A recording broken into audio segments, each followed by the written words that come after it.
ayefo yamamo akwaba adeba Abrempon TV so ene da kesia ene wrade apama menum yinu se yeni hiemu na yefa ncheche mapa enfamre o dwumadie yi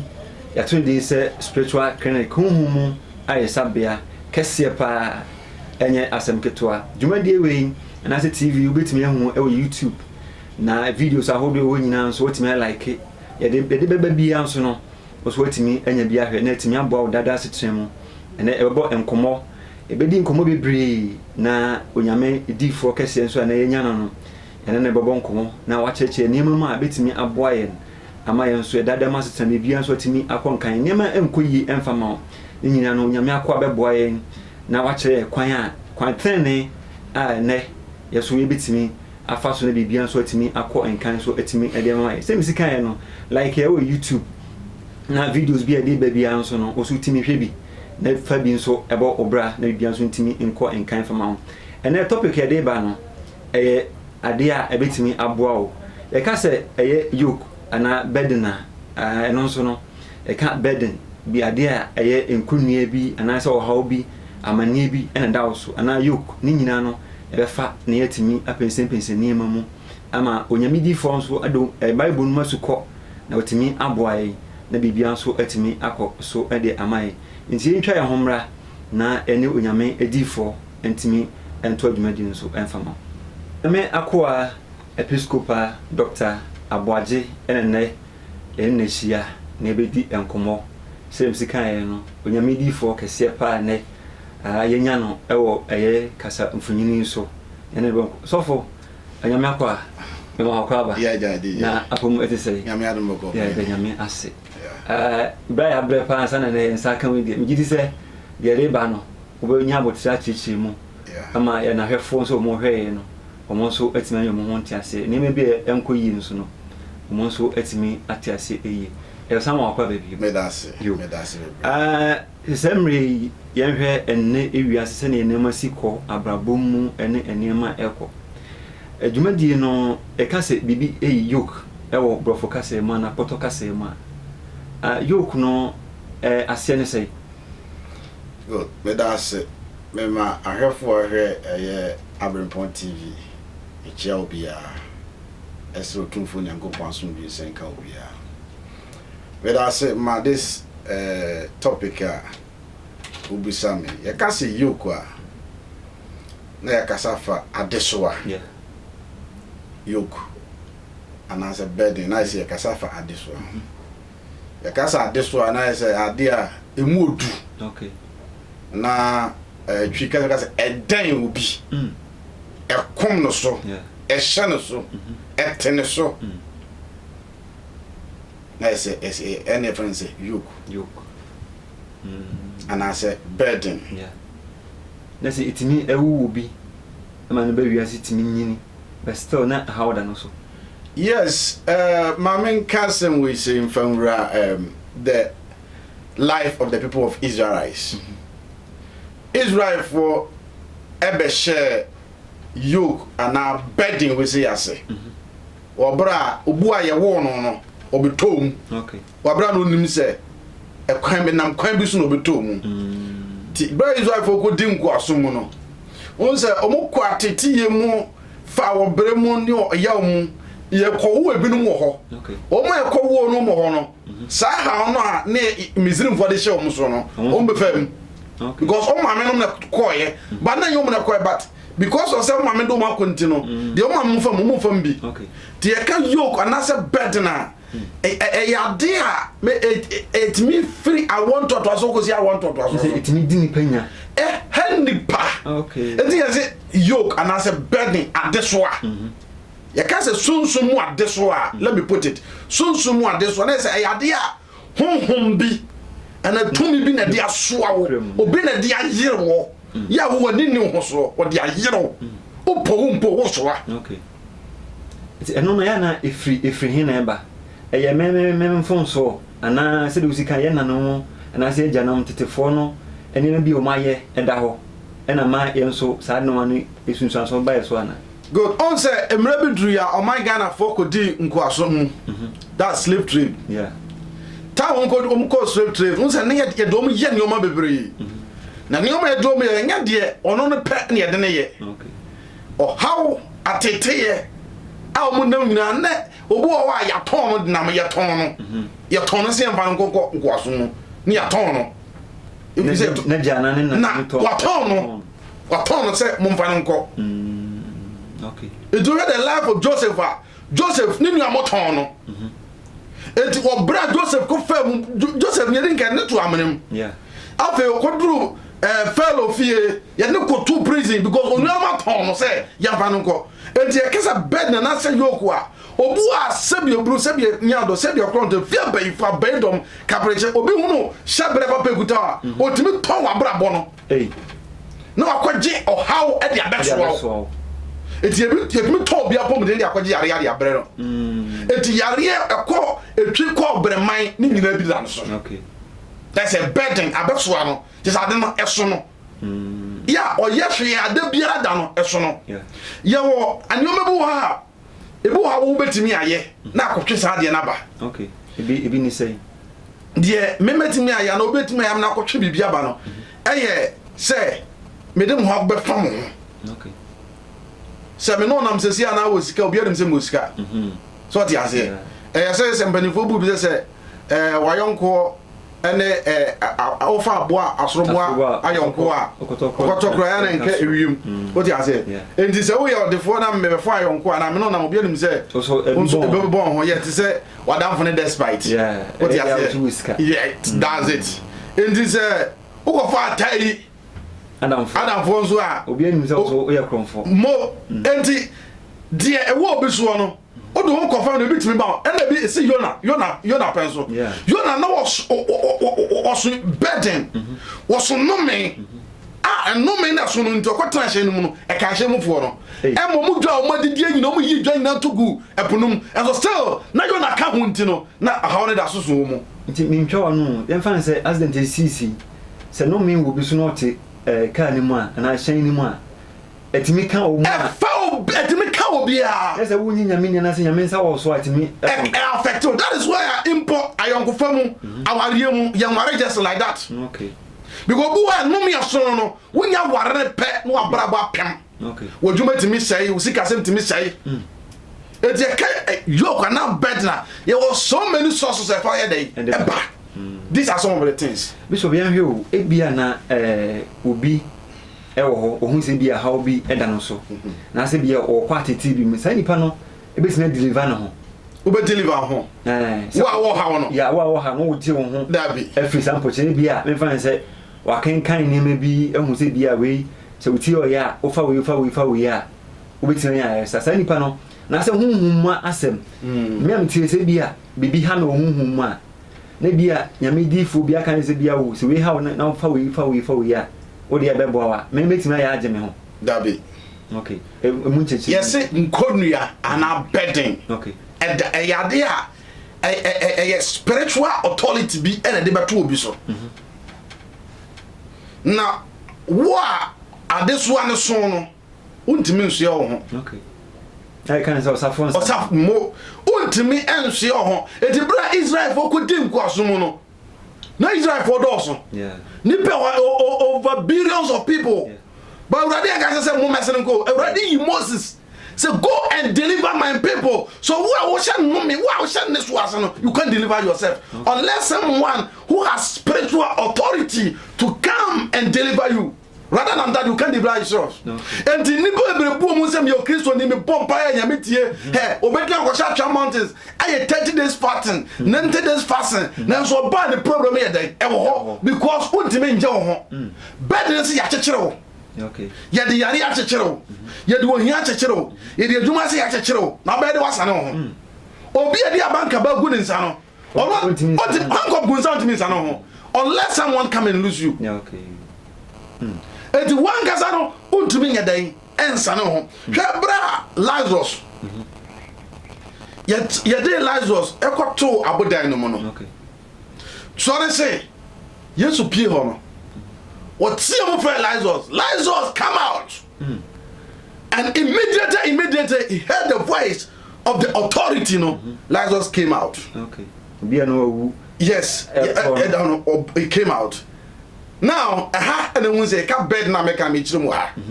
Bro, people, Jesus said,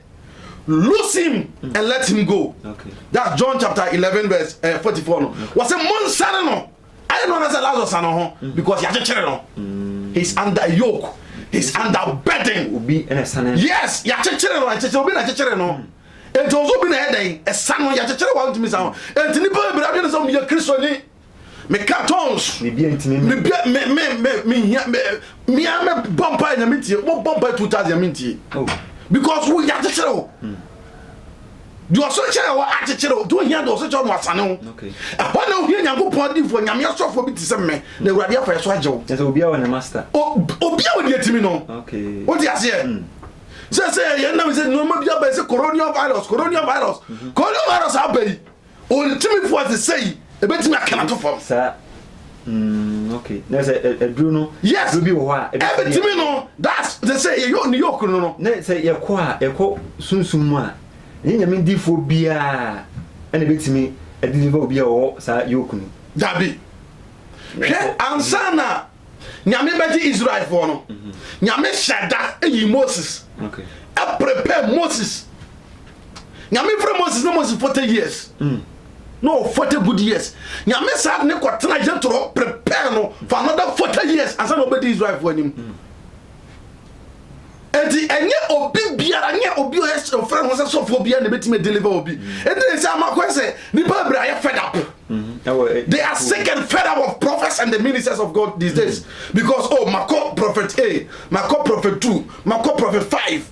What do you say? That's not the issue. The issue is you need to meet the right person, the right man of God who is being ordained with power and authority to deliver you. And no be nyame to me to bo wa ohunuka. Obehunu haraka. There's a problem to me solve because God has not given me the person power to deliver such a person. Okay. And yon krofo nyame said that I prepare on and to me am say me de kwa koyi me ma. Ti Awurade prepare Moses. So me do ko ma koyi me man efiri nkwaso mate won sum mate wanyaw esa be na Moses pe na de pa bibiri ni ho Ne ni pa bibiri nto Moses nko a na Awurade ne kasai enti obi Nyankopon ahye da prepare ni pa bi obetim bi age obi. Okay. Enti so be say me wo how me bomba nyame beti a wo bomba 2000 times what the problem no be ko obe see yes ya also the problem na ko. Okay. Yo problem wo de be ko ya me di for so ma na yentwa ehoma ahwefo dwumadi no mu aye de pa yi wo hwe a edifo a ene na ebon komo no nyasem ketwa chechirimu no emu edosu kopa mesew wo hwe screen ase a numbers no edi ahim ewo ho fre nyame akoa na ene na monkomo na betimi age number no 0244941694 0244941694 no onyame akoa ono na emonkomo na wotimi mo wo de frɛ no na ka wo ha wo kyerɛ no na wotimi emo na wo so asesena mu no bibia timi enye jojo emfama sɛ msika ya no Abrempon TV YouTube okɔ no ma no like videos no ya sɛ de betum bia no oso watimi enya bi ahwɛ atimi ede amaye yɛnkɔ sɔfo biem na yɛsan entoa enkomo no so enkyɛ na enkomo twetwe no ede ba awie sɛ de nyame akɔ sɛ ahiti no enya asam keto akra Bishop yɛnhwɛ wo sɛ obi ɛwɔ saa yoke no na sɛ adesoa no da no so a me pa so kwa bɛ so no betumi afa bo sɛ nipa kɔ pedase okay ga tro na o se ese de ogidie bo Nyankopon so ogidi se wo eso de obo Nyankopon ncha ni se ogidi se Onyankopon wo ho no ye won o hwere se akwane katuafo eyetiawa nasem yetiawa ne se nipa na o so o hawo on se amane atete ye bi da so na ehom na brabo so no na brabo no aye nkobesie wotaria na wai wo hehya na adwiri wono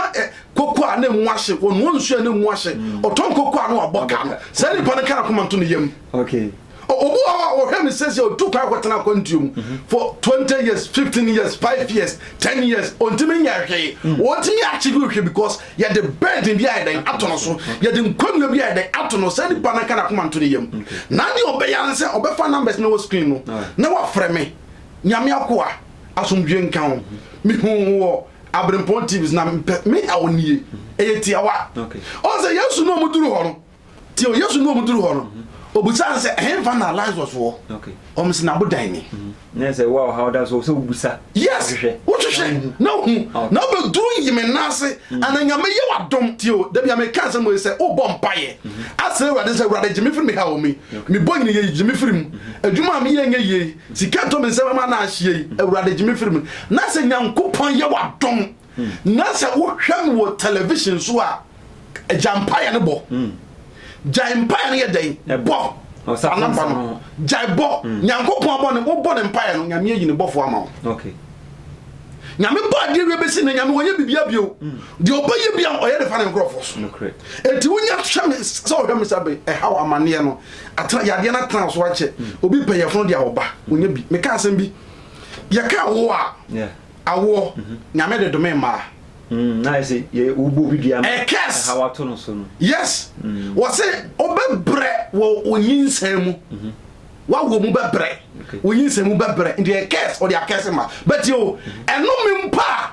nyankopon dia dome wo no ofia ba ifo so masa no me nimam na nhira no no me na bam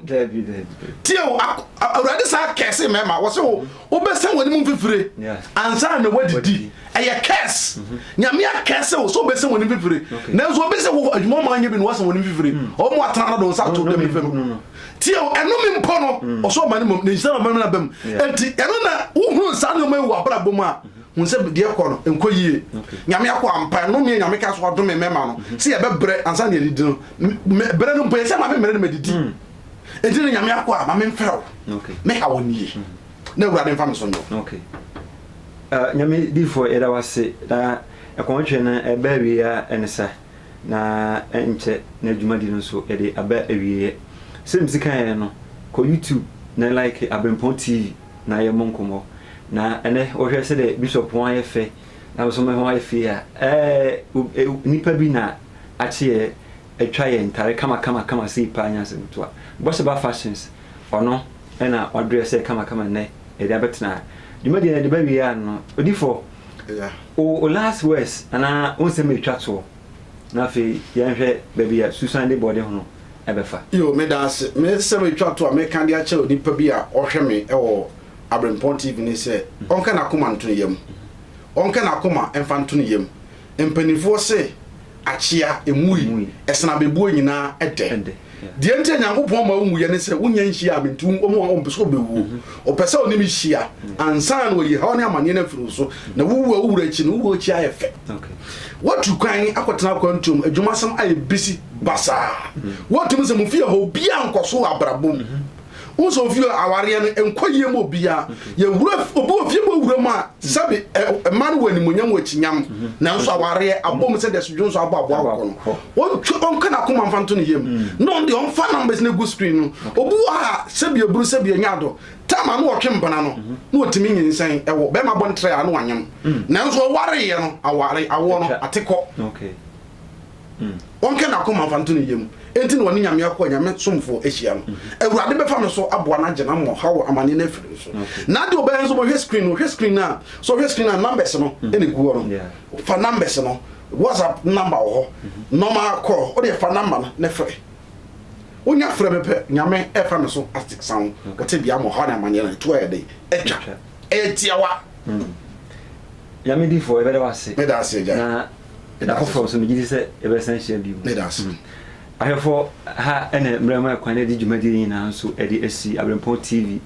onyame edi fo ene ni hie no Episcopal Dr. Aboaje ene ni hie dwumadi no aye enika aye de yi pa mesrew like Abrempon TV na videos no nso no oso share ema adofo nyina nso ne dai enhwe bi sele be ya dan nyina na edi bi ba oso nya bi eti nyankopon asem de eho hia enteche we nso no spiritual clinic dwumadi we ti no enya asem keto ade de ba no eche kuri ti dande nyina no oni entena na intimi fa dwumadi no dande nyina intimi enfa mrewo mo so makwa mo de nyina bo sheba edin gbesia akofo bo san tie nka biu shalom